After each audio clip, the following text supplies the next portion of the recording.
Papoose, the man who has spent 2 decades convincing the streets he was the quiet one, the wronged one, the I would never, ever disrespect my wife one, just learned the same lesson every coward learns when the woman he betrayed finally stops asking permission to clap back.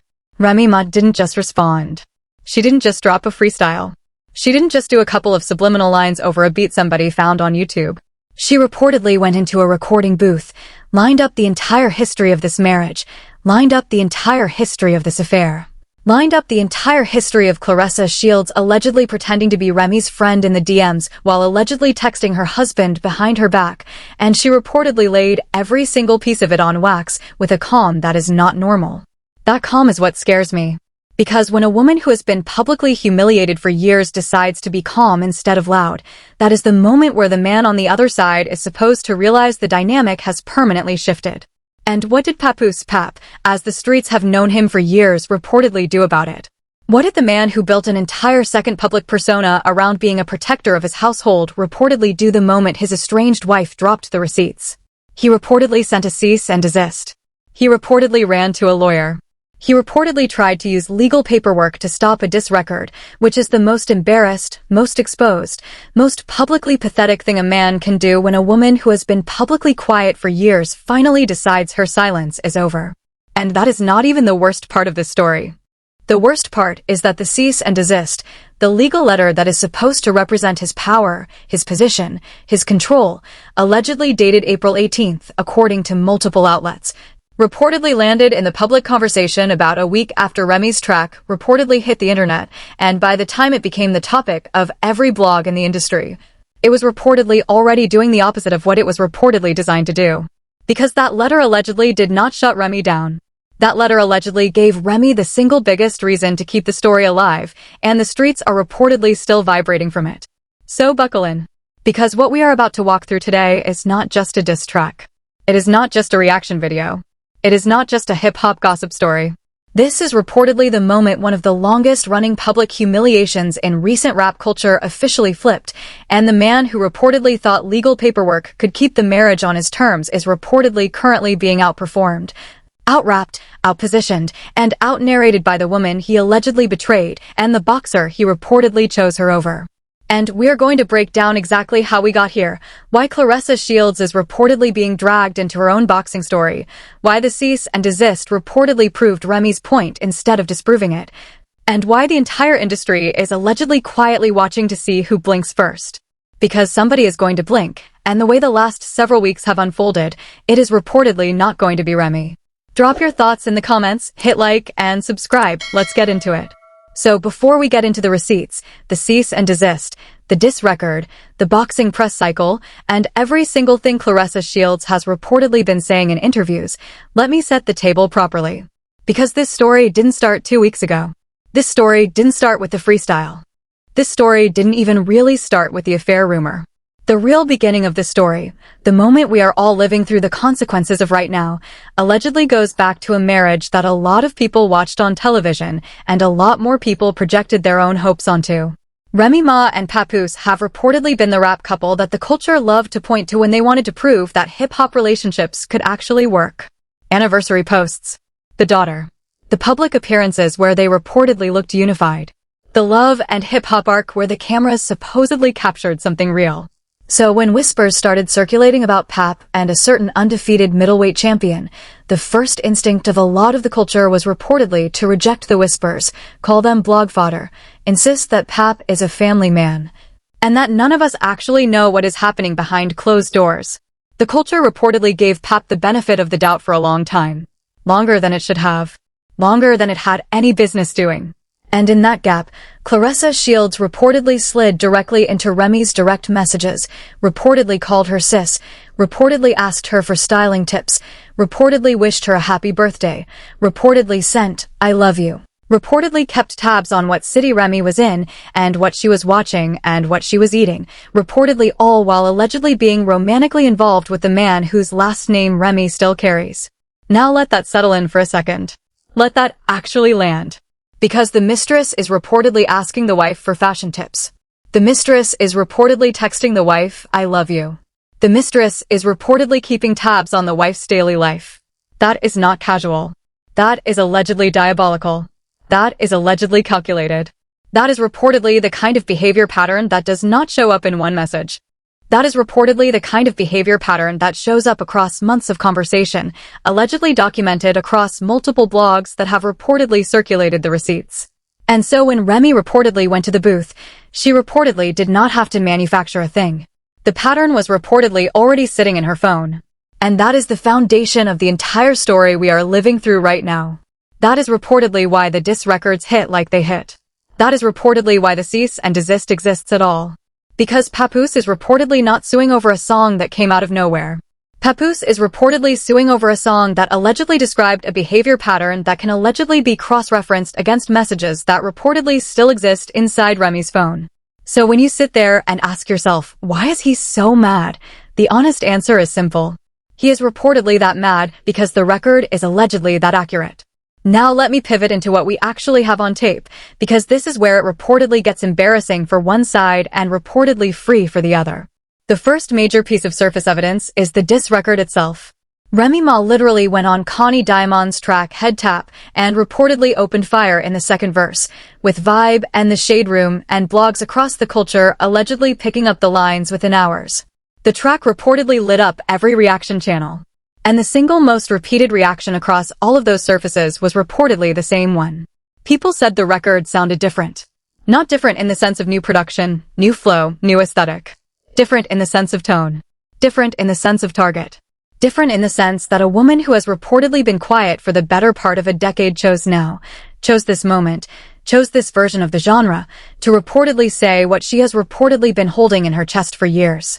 And the beat selection is reportedly not random. The track reportedly borrows inspiration from the crime mob Knuck If You Buck lineage, which is reportedly one of the most recognizable Atlanta party records of the entire 2000s. A record that reportedly came up in every strip club in America. A record that is reportedly associated with bottle-throwing energy and sweat on the wall and women fighting in the club at 2 in the morning. So when Remy reportedly uses that energy as the canvas to drag a boxer and a rapper through the streets of whatever she wants to drag them through, that is reportedly not a subliminal. That is reportedly not an Easter egg. That is reportedly a woman telling the culture exactly how she wants the culture to feel while she is reportedly dissecting her husband and his mistress on the record. And the second piece of surface evidence, the one that arguably matters even more than the song itself, is the cease and desist itself. Now, the cease and desist allegedly dated April 18th. The track reportedly dropped earlier in April. And legal reporters, including Baller Alert and the Jasmine brand, have reportedly pointed out something very basic about the timeline. The cease and desist reportedly landed after the song had allegedly already gone viral. That reportedly means the legal letter was not preventive. That legal letter was reportedly reactive. That legal letter was reportedly, in practical terms, a man reading the comments, sitting with the realization that the record was reportedly working, and reportedly grabbing the only tool left in his toolbox that wasn't a microphone. And when you reportedly think about that from a PR perspective, it is reportedly a disaster. Because reportedly the cease and desist didn't take the song off radio. Reportedly the cease and desist didn't take the song off streaming. Reportedly the cease and desist gave the blogs a news story. And the news story was reportedly not Papoose is suing to protect his family. The news story was reportedly Papoose allegedly sent a legal letter to the mother of his child because she rapped too accurately about the woman who was allegedly in her DMs telling her "I love you," while reportedly sleeping with her husband. That is reportedly a bad headline. That is reportedly a worse legacy. And every single blog that covered it, every single fan account that posted it, every single reaction channel that broke it down, every single one of them reportedly walked their audience through the same meth. If the cease and desist was reportedly strong enough to remove the record, why is the record still reportedly everywhere? If the cease and desist was reportedly real legal pressure, why is the allegedly only visible result more attention? That is reportedly not a legal victory. That is reportedly a public relations surrender.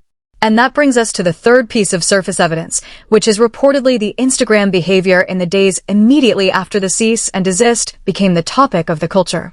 Papoose, according to Instagram and reaction accounts, reportedly posted to his own story, reportedly calling the story fake news, reportedly using the word cap, reportedly throwing in a hand over face emoji. That is reportedly the response. That is reportedly the official public response from a man whose legal team allegedly just sent a cease and desist to his estranged wife. A couple of emoji and a fake news. Now I want you to sit with that for a second, because there is reportedly no universe in which this is reportedly the strategic move of a man who feels in control of this story. The strategic move would have reportedly been silence. The strategic move would have reportedly been waiting for the lawyers to handle it. The strategic move would have reportedly been not posting a meme in the middle of a legal situation. But Papoose reportedly posted. Reportedly posted within hours of his own situation being exposed.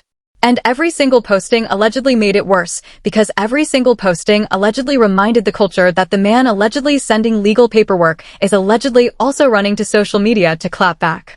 That is reportedly not strength. That is reportedly panic. And that is the third piece of evidence I want you to hold in your head before we go deeper, because the panic is reportedly what makes the rest of the story legible. None of this is reportedly composure. This is reportedly composure gone. And oh, do I have more for you? Because what I have just walked you through is reportedly the part of the story that you can see. The clips. The blog posts. The cease and desist. The Instagram stories. The reaction channels. Those are reportedly the surface level. And I told you we were going to layer this. So let me layer this. Now we are going into the part of the story that the average fan does not have access to. We are going into the cultural layer. We are going into the reactions of artists, the comments of insiders, and the pattern of behavior that absolutely no one in Papoose's corner has reportedly been able to explain away. The first piece of cultural evidence that I cannot stop thinking about is the alleged DM pattern. Now I have already mentioned this in the setup, but I want to come back to it for a second, because it is reportedly the cornerstone of this entire story. Allegedly, Claressa Shields was reportedly in Remy Ma's direct messages. Allegedly, Claressa Shields was reportedly calling Remy sis. Allegedly, Claressa Shields was reportedly asking for style tips. Allegedly, Claressa Shields was reportedly sending I love you. And this was reportedly happening at the same time she was reportedly, by all accounts, romantically involved with Papoose. That is reportedly not a one-time slip. That is reportedly not a misunderstood message. That is reportedly a pattern of emotional intimacy with one woman reportedly performed while physically and romantically involved with another woman. And now the question that nobody on Team Claressa is reportedly willing to answer out loud is reportedly a very simple one. Why? Why was she reportedly in the DMs? Why did she reportedly want to be that close? Why did she reportedly want Remy's location, Remy's city, Remy's current mood, Remy's taste in movies, Remy's appetite? The most generous interpretation is reportedly that Claressa genuinely wanted a friendship with Remy. The most accurate interpretation, based on the alleged pattern, is reportedly that Claressa reportedly wanted to be embedded in Remy's life for a reason she has reportedly never publicly explained. And the second piece of cultural evidence is reportedly the cluster of interviews Claressa Shields has given over the last several months. I am not making any of this up. Claressa Shields reportedly went on Cam Newton's Funky Friday podcast, and during that interview she reportedly addressed Papoose by name, reportedly addressed Remy Ma by name, reportedly answered questions about whether Papoose was married when they got involved, reportedly defended the relationship, and reportedly tied it all together with a narrative about timing and privacy. Now the problem with that interview is reportedly not that she gave it. The problem with that interview is reportedly that she agreed to it. Because if Papoose's legal team is reportedly sending cease and desist letters to reportedly keep Remy quiet, the absolutely last move the couple should reportedly be making is reportedly going on a high-profile platform and reportedly saying Papoose's name out loud while Remy Ma's name is reportedly also in the room. That is reportedly not protection. That is reportedly not defense. That is reportedly a couple reportedly inviting the spotlight into a situation they reportedly supposedly want dimmer. And Claressa reportedly did that more than once. Reportedly, she has reportedly been doing it for months. Sports interviews. Culture interviews. Boxing press. Podcast cycles. Her name and Papoose's name have reportedly been linked on camera over and over and over. Every single one of those interviews reportedly allegedly gave Remy Ma another bar, another reference. Another moment of clarity about exactly what kind of man she is allegedly married to and exactly what kind of woman is reportedly sitting across from her husband in living rooms she is reportedly not invited to. And the third piece of cultural evidence is reportedly that this all allegedly reportedly keeps happening. Allegedly, Claressa reportedly has an upcoming fight reportedly on the calendar, reportedly a State Farm Arena date reportedly scheduled in Atlanta that the entire sports press is reportedly already associated with the K. Scott matchup. And reportedly reporters are reportedly pitching her questions, and she is reportedly answering them, and her own camp is reportedly allegedly undermining whatever silence strategy Papoose's lawyer reportedly allegedly tried to set up. You reportedly cannot send a cease and desist to allegedly silence a record and then allegedly go on camera and allegedly talk about the subject of the record. Those two strategies are reportedly mutually exclusive. They reportedly cannot both be true. One of them is reportedly the real play and one of them is reportedly the camo. The fourth piece of cultural evidence, and this is reportedly the one I think most people in the culture are still reportedly sleeping on, is reportedly what people inside Remy's actual circle have reportedly been doing. Remy Ma, according to several of the reports the blogs have picked up, was reportedly shouting out Crime Mob publicly when the record dropped. She was reportedly shouting out Miss Shenika publicly when the record dropped. She was reportedly framing the record as a moment of artistic maturity, reportedly not a moment of petty revenge. That is reportedly not how a bitter woman behaves. That is reportedly how a woman with a strategy behaves. She is reportedly building infrastructure around the record. Allegedly reportedly building excitement around the record. Allegedly reportedly giving interviews that allegedly frame the record as art, reportedly not drama. Allegedly reportedly pushing the conversation in the direction she reportedly wants it to go. That is reportedly the part the casual viewer does not see. That is reportedly the part that reportedly ties the whole story together. The surface layer allegedly tells you Remy is mad. The cultural layer allegedly tells you Remy is winning. And that distinction is reportedly the entire reason this story allegedly keeps expanding instead of allegedly dying. Now we need to have the conversation that nobody on the blogs reportedly wants to have.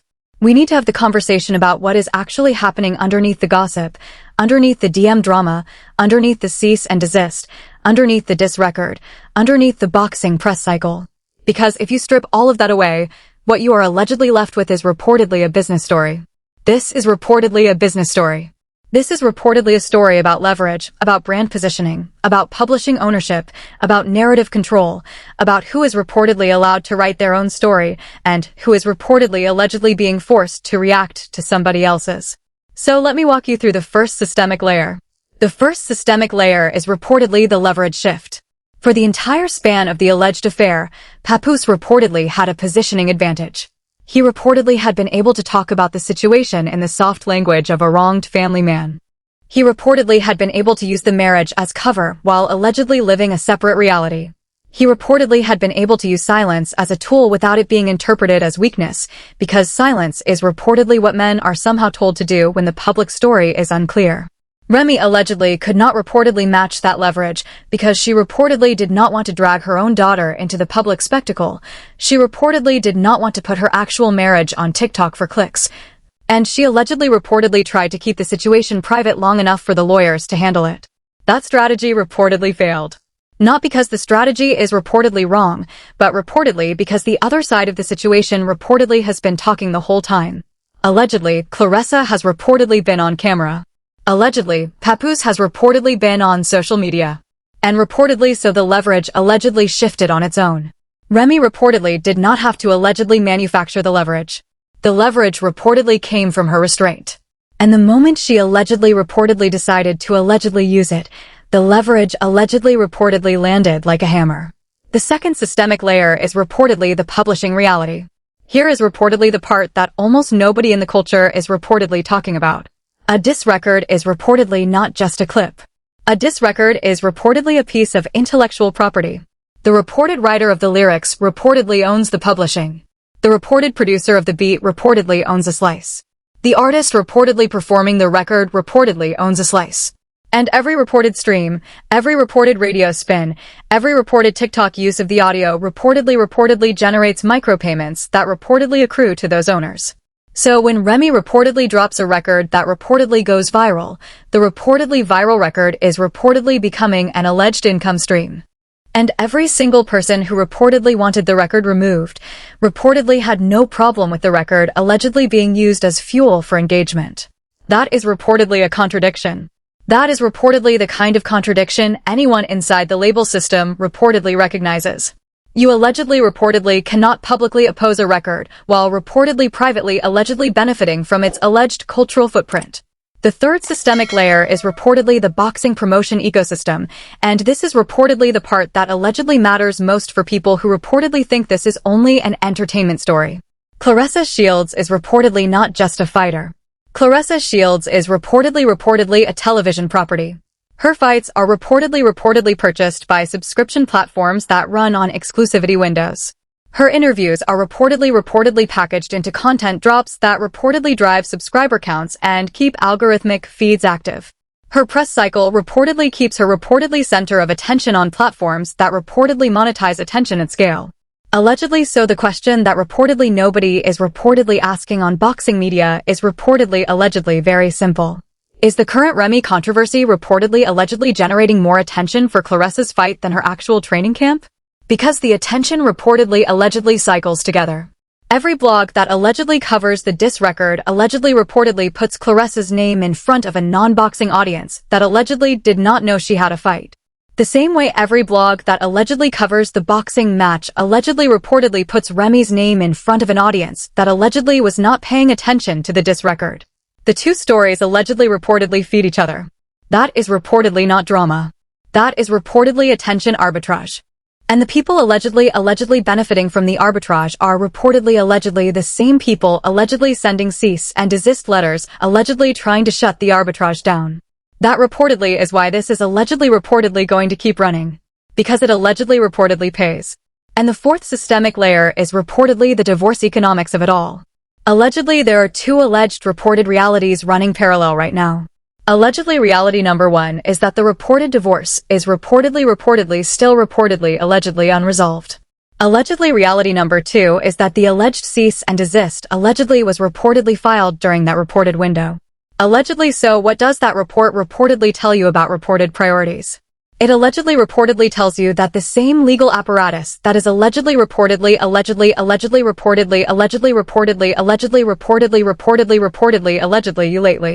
the alleged family court timeline is still reportedly alive.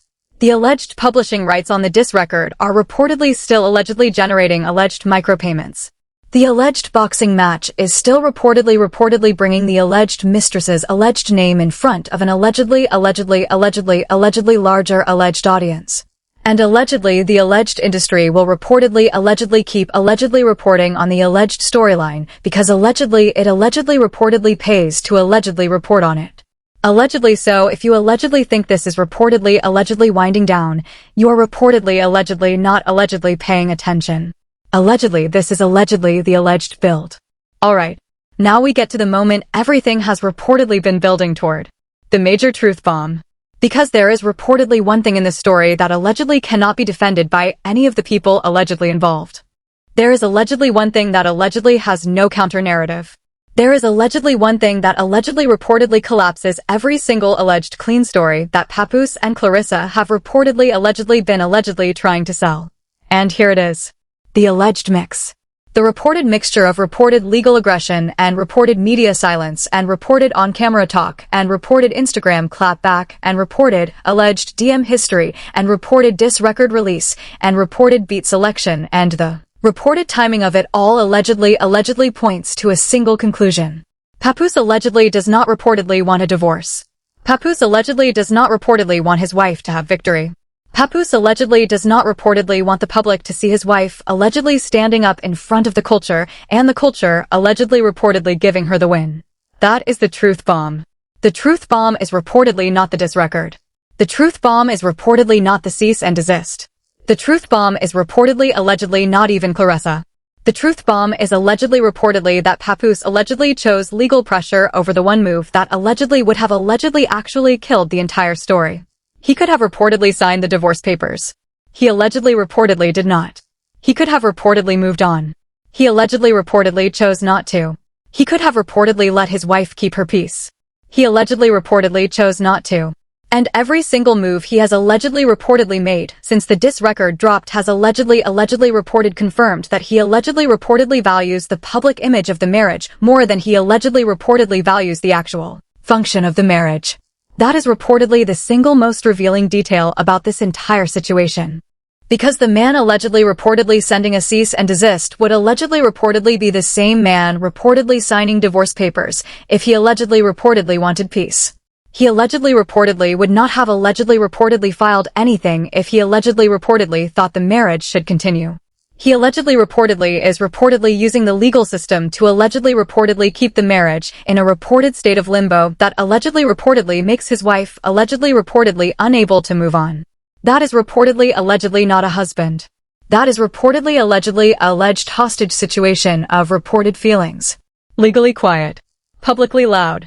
Personally reputational. And allegedly the woman allegedly reportedly trapped inside that dynamic is allegedly reportedly Remy Ma. And allegedly the woman allegedly reportedly standing outside that dynamic allegedly reportedly benefiting from keeping it alive is allegedly reportedly Claressa Shields. That is allegedly reportedly the pipeline. That is allegedly reportedly the actual flow of reported power. That is allegedly reportedly why the record allegedly reportedly keeps getting bigger. So now let me walk back through everything we have allegedly covered and show you, in plain language, why the woman allegedly on the right side of the story is allegedly reportedly still winning. Remy allegedly reportedly raps in real time. Remy allegedly reportedly uses her own voice. Remy allegedly reportedly owns the publishing allegedly attached to her own work. Remy allegedly reportedly does not allegedly run from her own past. Remy allegedly reportedly does not allegedly require the reported spotlight of alleged another woman's marriage to allegedly reportedly build her own brand. Remy allegedly reportedly has the reported hip-hop Hall of Fame entry on her reported resume. Remy allegedly reportedly has the reported mixtape legacy. Remy allegedly reportedly has the reported bars.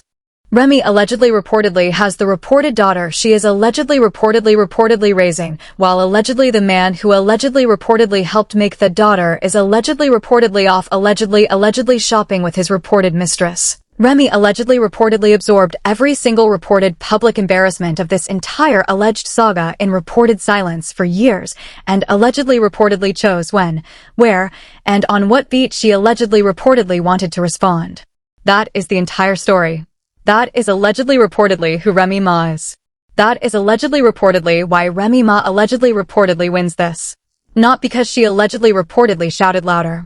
Not because she allegedly reportedly went viral first.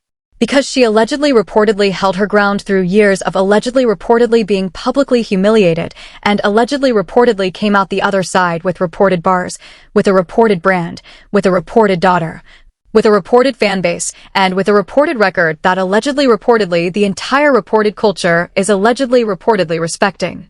Meanwhile, on the other side, the man allegedly reportedly sending the cease and desist has reportedly allegedly lost the reported public image of the family man. The boxer in the alleged midst of the reported controversy has allegedly reportedly lost the reported clean build-up to her reported next fight. The two of them together allegedly reportedly cannot reportedly control the reported narrative of their own relationship because allegedly the alleged mistress of one allegedly reportedly keeps allegedly reportedly showing up on alleged camera. Allegedly mentioning the other's allegedly alleged estranged wife. The whole thing is allegedly reportedly upside down. And the reported worst part for them is allegedly reportedly that the only way out allegedly reportedly still runs through Remy. She allegedly reportedly controls the reported next move. She allegedly reportedly controls the reported next record. She allegedly reportedly controls the reported next alleged Instagram story. And every single one of those alleged moments allegedly reportedly belongs to her. Not to Pap. Not to Claressa. Not to the blogs. Not to the boxer press. Allegedly to her. And this is allegedly reportedly only the alleged start. Because here is the reported part of the reported story that allegedly reportedly keeps me up at reported night. We allegedly reportedly have not reportedly seen anything yet. Claressa Shields allegedly reportedly has a fight reportedly on the reported schedule. That fight will be allegedly one of the most heavily preloaded fight weeks in recent reported memory because the alleged personal drama will be the alleged backdrop. Every press conference, every reported face-off, every reported stare-down will allegedly have the reported side conversation sitting in the reported background. Every alleged question asked of Claressa by a boxing reporter will allegedly reportedly be backed with the same alleged talking point. What about Remy? What about the diss record? What about the affair? What about the reported DMs? And Claressa allegedly will allegedly have to allegedly answer. Papoose allegedly will allegedly have to allegedly watch. The reported legal team allegedly will allegedly have to allegedly sit, allegedly on the reported sidelines, allegedly knowing that the reported fight itself allegedly functions as alleged free promotion for the reported record that the reported legal team allegedly tried to allegedly shut down. And in that alleged window, Remy allegedly will allegedly have to allegedly decide whether to allegedly drop the alleged next record or allegedly stay quiet. Allegedly either reported choice allegedly works for her. Allegedly a new record allegedly extends the reported conversation. Allegedly silence allegedly confirms her alleged elite reported discipline. Meanwhile, the alleged divorce will allegedly still allegedly be unresolved. The alleged publishing on the diss record allegedly still reportedly allegedly generating alleged micropayments. And allegedly the alleged industry will reportedly allegedly keep allegedly reporting on the alleged storyline because allegedly it allegedly reportedly pays to allegedly report on it. So, if you have made it to this point in the video, you are amazing. And I want to leave you with the next thing allegedly coming. Allegedly on deck we allegedly have the alleged full breakdown of the alleged legal paperwork allegedly being filed and what it allegedly says versus what it allegedly does. Allegedly we have the alleged receipts album deep dive where we allegedly go bar by bar through the alleged diss record and tell you allegedly what every alleged line allegedly means. And then allegedly the alleged boxing breakdown where we allegedly tell you allegedly why allegedly the alleged fight week allegedly mattered more for the alleged story than allegedly the alleged fight. All three of those allegedly will allegedly be linked in the alleged end card allegedly below. Allegedly subscribe. Allegedly turn your notifications on. Allegedly hit the alleged like button. Allegedly tell me in the alleged comments what alleged part of this alleged story allegedly you think allegedly comes next. Allegedly I allegedly cannot allegedly wait to allegedly keep allegedly going on this alleged one. Allegedly we are allegedly just alleged reportedly getting started.